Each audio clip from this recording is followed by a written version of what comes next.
Welcome back to my channel. So for today's video, pag-uusapan natin ilang buwan ba bago makuha ang provisional visa.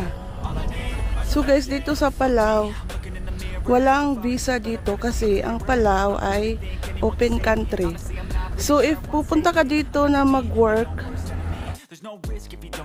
kailangan mong kumuha ng provisional visa at yan yung requirements. Parang entry mo yan pagpunta mo dito sa Palau at yun ay i-provide ng agency mo.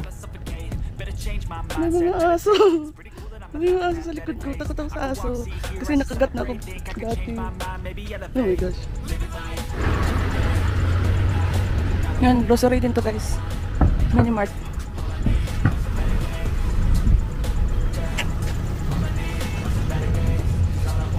Tapos dito sa Malakal yung ano tawag niyan?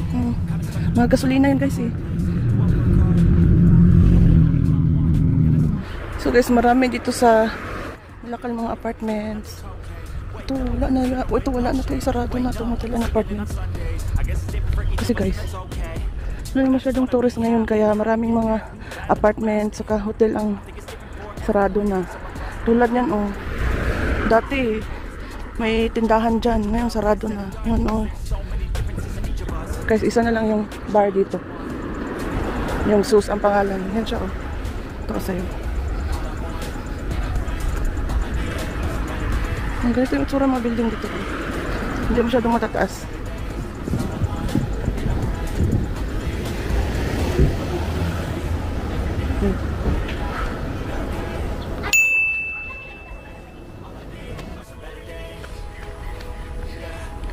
Yan, marami Pilipino dito nakatira dyan. Ang building na yan. So yan guys. Ito yung signboard. Malakal Port.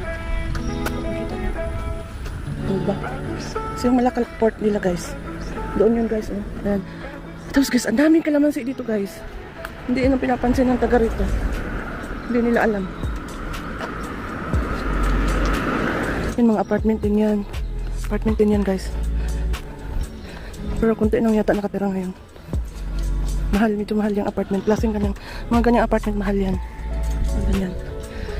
Tapos dito din, maraming mga Pilipino din dito dati. May ano dito bar. Ewan ko kung nagana pa yung bar.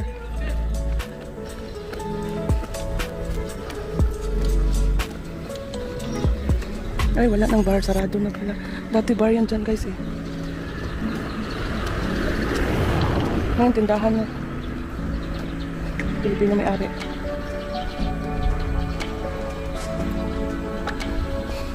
Yan. Ito din guys, hotel.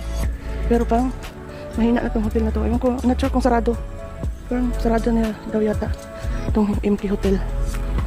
Yan. Hotel. Hindi ko alam kung may bayad.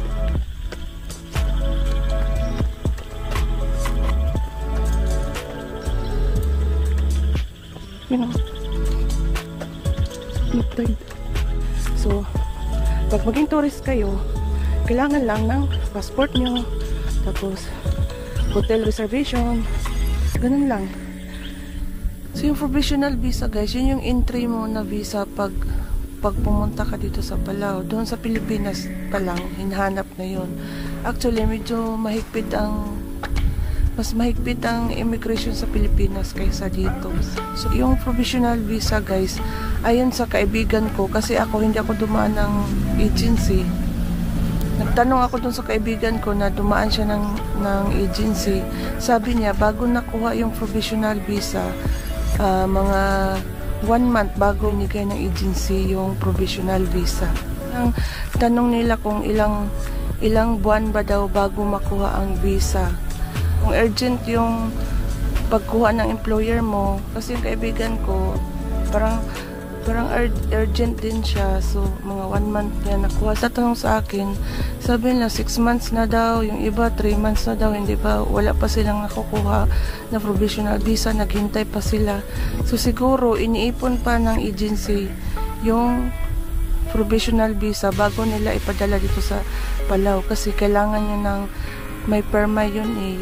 Yung provisional visa, kailangan yung may signature ipapadala nila dito sa Palau, tapos after nila ipadala sa Palau, ibalik na naman sa Pilipinas yung provisional visa.